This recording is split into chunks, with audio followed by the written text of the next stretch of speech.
Hey everyone, this is HR. Welcome back to another episode of Sci Talk. So in this video, we are going to talk about dark oxygen.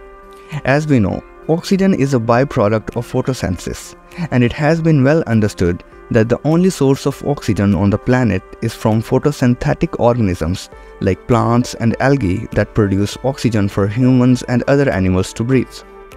But new research provides evidence that there is an additional oxygen resource on the planet apart from oxygen produced from photosynthesis. This oxygen is produced in the dark without photosynthesis, and it is named as the dark oxygen.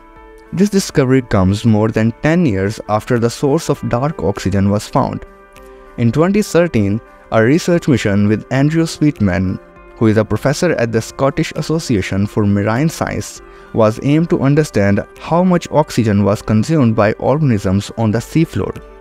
So researchers tried to study the seafloor about 13,000 feet down to track how oxygen levels in the water decreased with depth.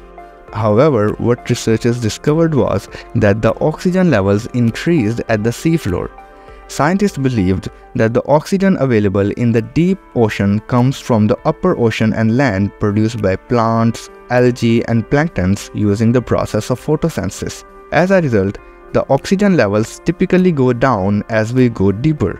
But in this case, the oxygen levels increased on the seafloor. In the Clarion-Clipperton zone, which spans about 4.5 million square kilometers in the Pacific Ocean, they found some coal-like mineral rocks called polymetallic nodules, which typically contain manganese and iron. Scientists have found that these nodules produce oxygen without photosynthesis by a process known as seawater electrolysis. In this process, a charge splits seawater into hydrogen and oxygen. Seawater can be split with 1.5 volts of electricity, which is the amount in a AA battery.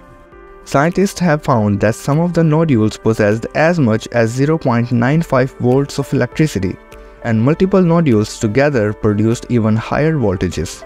They have also observed this process in their lab experiments. This oxygen can become a life source of many organisms on the planet, including humans.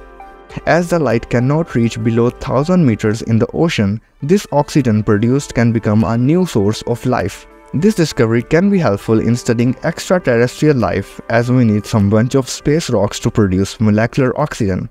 I would like to know your opinions on this topic, so let me know in the comments. And if you really enjoyed this video, share it with your friends.